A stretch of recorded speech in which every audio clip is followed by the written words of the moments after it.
right, class, let's come to attention. How do you guys feel today? Awesome, sir, let's bow. And let's get to our student creed. Set position. Student creed. Student creed, sir. Line 1. I pledge to develop myself in a positive manner. Line 2. I pledge to use what I learn in class constructively and defensively.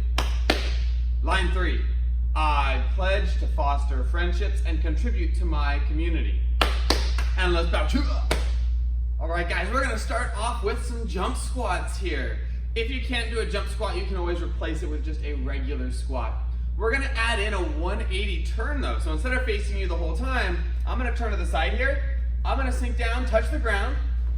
I'm gonna jump up and I wanna turn 180 degrees, basically flip to the other side, and then squat there. And I'm gonna be going back and forth. Again, if you can't do that, you can always step, squat, back, squat. You guys get the idea there, right? All right, so we're going for 45 seconds. On your marks, get set, and go.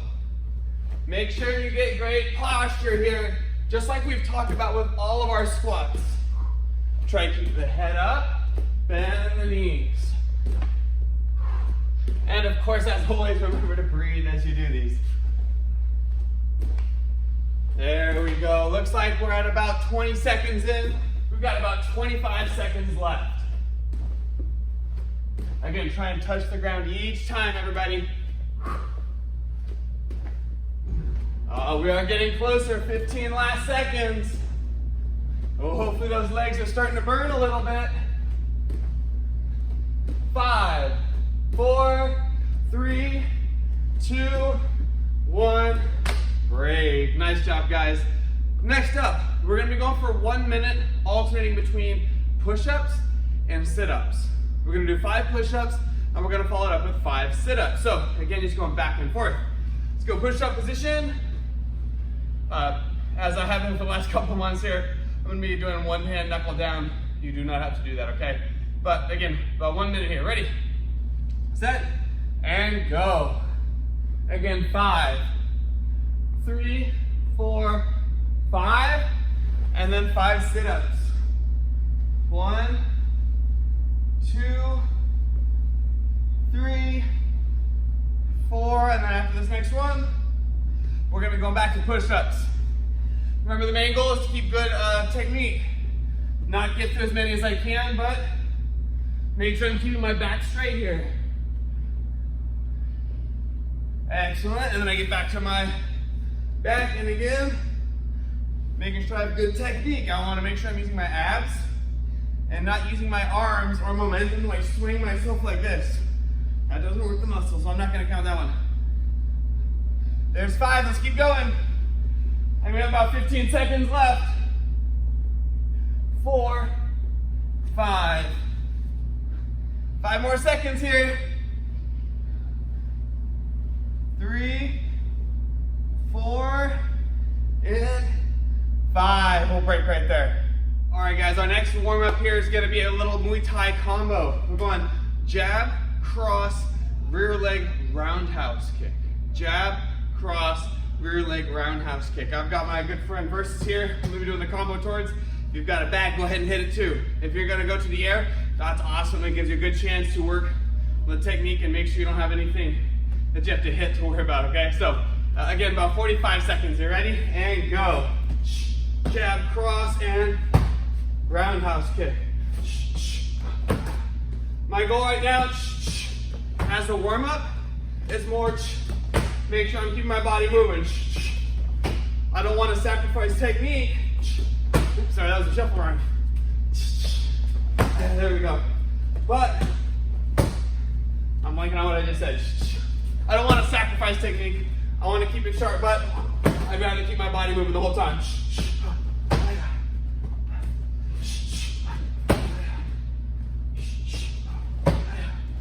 3 more seconds. 1 more combo, and break. Our last warm-up here is gonna be very similar to a wall sit, but you have no wall to sit on. We're gonna be in a horse stance. You wanna get nice and low, and since I'm at the back, I'm gonna continue to use it. I'm gonna be throwing punches to the Wave Master, and we're gonna go 30 seconds, all right? If you don't have a bag, go to the air instead, right? Focus on making sure, just like I will be, on making sure your horse's stance is sharp and you're staying low. You're not letting your legs extend to the point where it's no longer a workout, okay? So, 30 seconds. Nice little horse stance. Ready, set. One more second and go. All right, number one goal, I'm keeping low with my stance. So notice, I'm still trying to chamber my hands for each punch here, not trying to let that get sloppy. This is easy to do. Keep up the work, keep those hands moving, keep those legs bent. 5 more seconds. Ooh, sorry, 6 more. 5, 4, 3, 2, 1, break.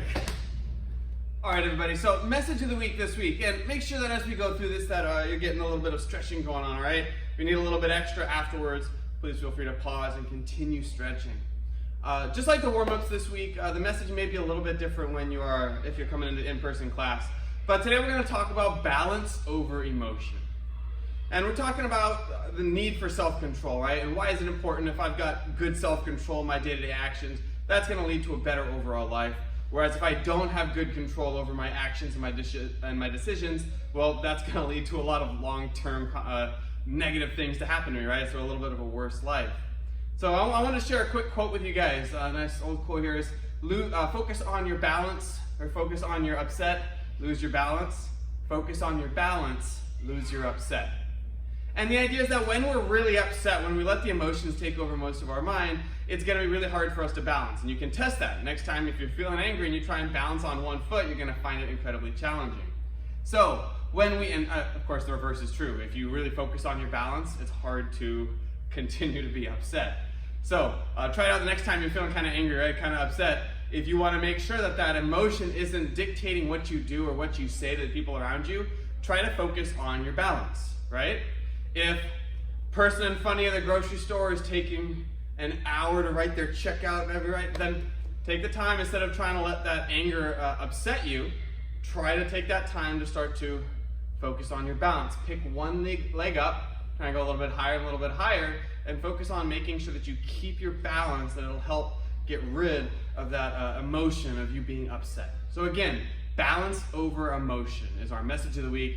Do what you can to make sure that you have a great balance, you focus on your balance, and it'll help you make sure that you lose the upset. So again, balance over emotion. Let's jump into our kicks next. All right, everyone, it is time. It is tip testing week, and we've been working on our jump, turn, back kick. So let's start reviewing this kick, and then we're gonna get a good chance to just practice it a lot, get that repetition in, okay? Just to make it a little more consistent, make it a little bit easier to follow, I'm only gonna be doing this on my right side, okay? If you'd like to do it on your left side, you are more than welcome to, but just to make it a little easier to follow for everyone, I'm just gonna be kicking with my right leg for the jump, turn, back kick. So go ahead and follow along here. Let's say that I'm kicking towards this wall here. I'm gonna start in my right side stance because I'm kicking with my right leg. Notice, I'm always gonna spot my target too at the beginning. That's really important. I don't wanna jump ahead to like step number 3 first. Step number 1, even if I don't mention it, should always be spot your target, okay? So here we go. I've spotted my target. Now, I'm gonna turn, look over my right shoulder until I can see my target again. And one really important part of this that I don't think we really talked about last week is that I need to make sure that my kicking leg has a straight line path to my target. So if our target again is this wall, as I rotate, I'm gonna pivot on the balls of my feet here, and let's see, there we go, now you can see this foot here.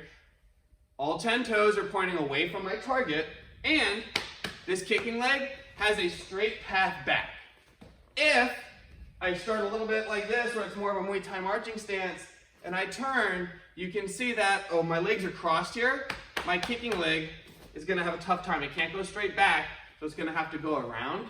And especially as I add that jump, it's gonna become much more challenging to have my legs swinging around and trying to kick the target and keep my balance. So make sure as you spin or as you turn here that your kicking leg can go on a straight path to your target. So spot our target, turn and look, jump off both feet, and then as we unwind, we get to do that kick. So again, turn, spot, I see my target, I've got a straight path, jump off both feet and kick. Remember last week we talked about kicking a little bit low at the beginning? It's a great way to practice. If I go here, it'll be easier to see the height of my kick. I'll turn and spot. Nice little kick, nice little jump. There we go. One more time, let's go to the orange wall again. Sparring stance, turn, spot. I've got this straight line, jump and kick. And finish in that ready stance. Nice. Now let's get about 45 seconds here just to practice on our own. If you've got a Wave Master or any bag of some sort, or someone that can hold something for you, then go ahead and do that. If you don't, that's okay. Keep practicing to the air.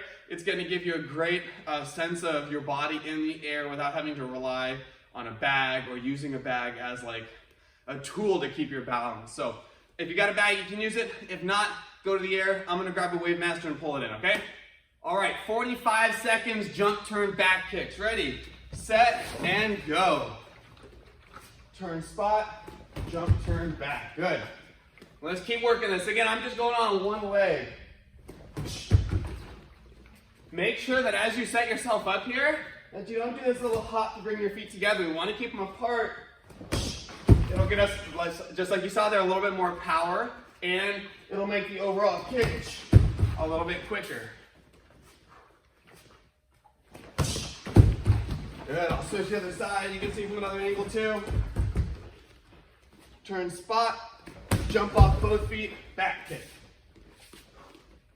Turn, spot, jump, turn, back. Better to start closer than to start farther away. Last one. And we got past our 45 seconds so far.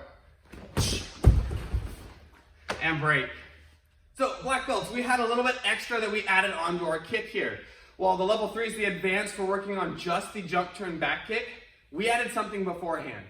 Last week it was the offensive side kick, offensive sliding side kick to the bag, which we would then set down and go into our jump, turn, back kick. Let's practice that real quick, and then I want to give you one extra challenge you can practice as well.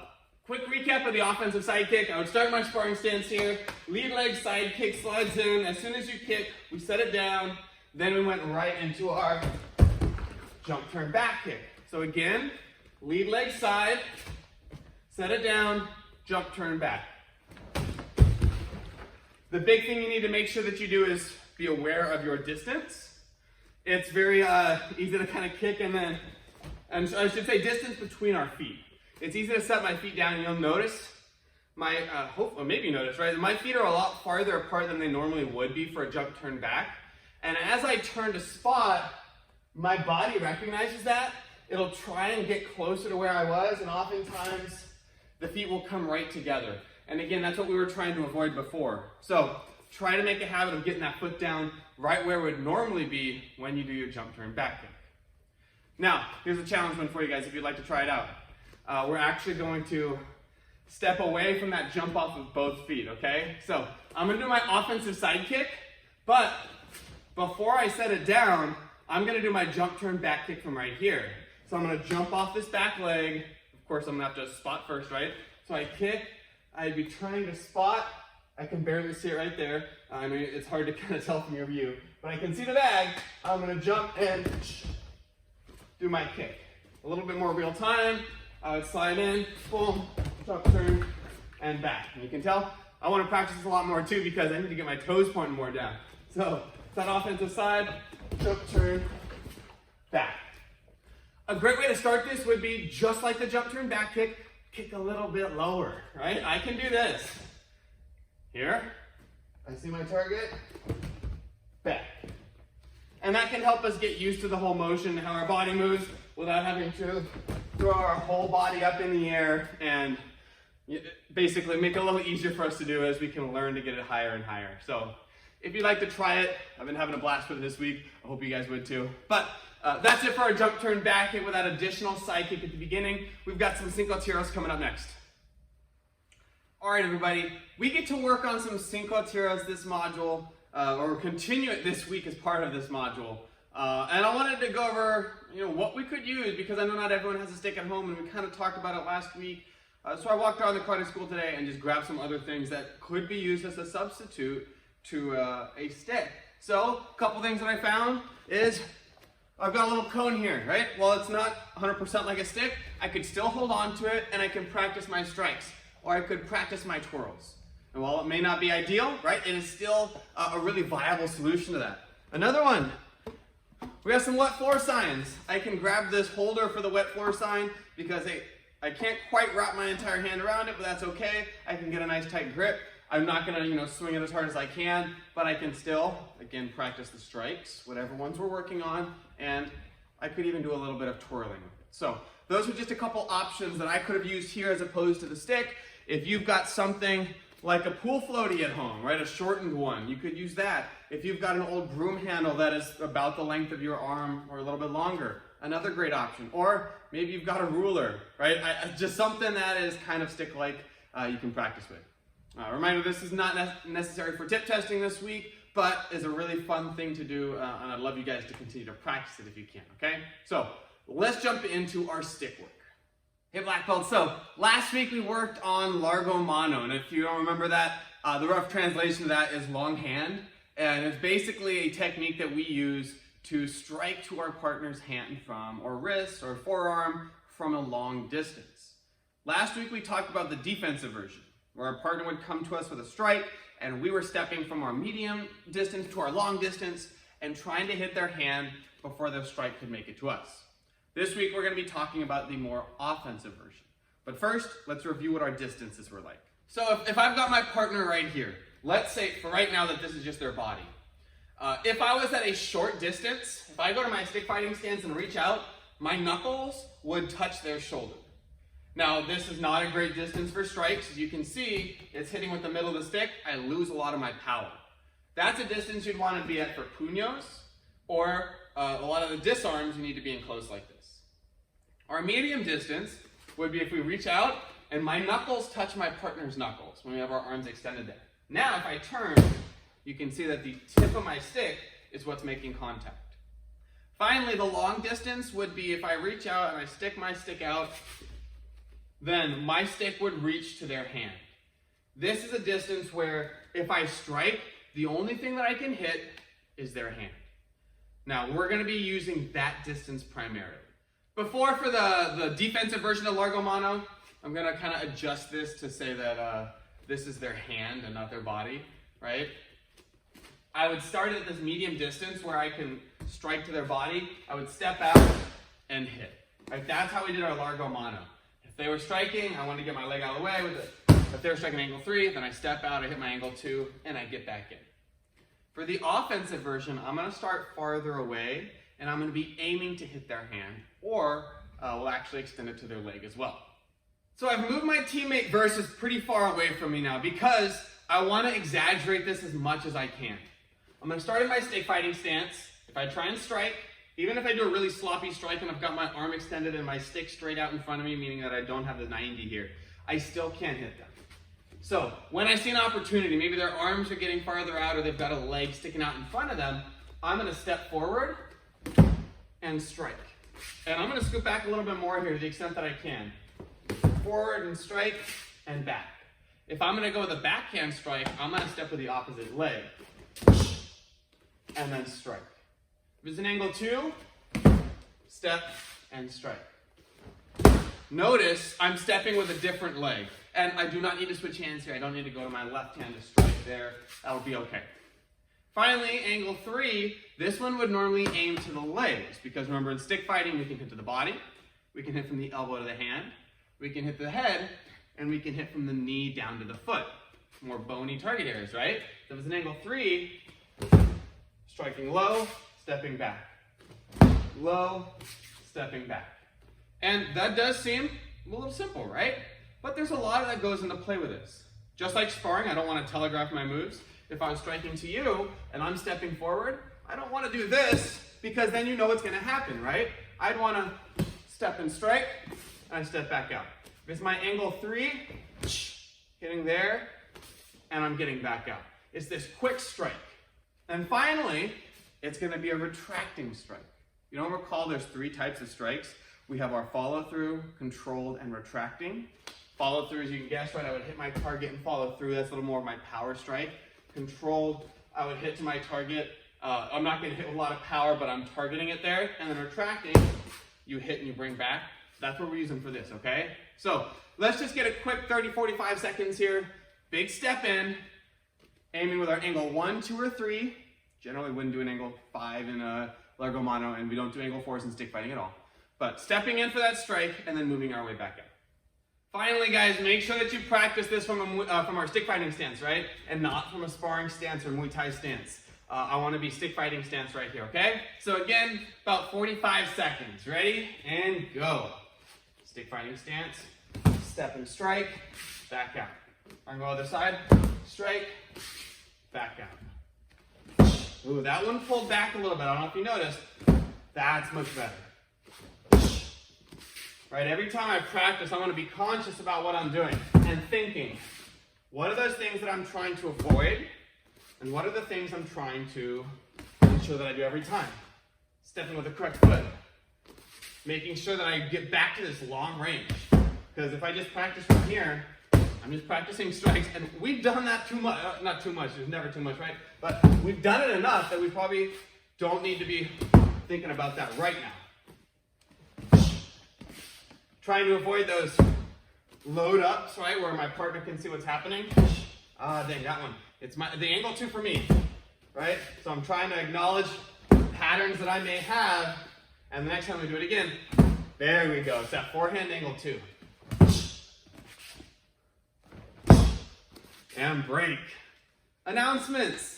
We've got tip testing this week for all of our non-black belts, so make sure you guys submit a video, or if you'd like to sign up for a private lesson, we've got those still available on Mondays, Wednesdays, and Fridays. You can check out the Google Sheet and Discord for that.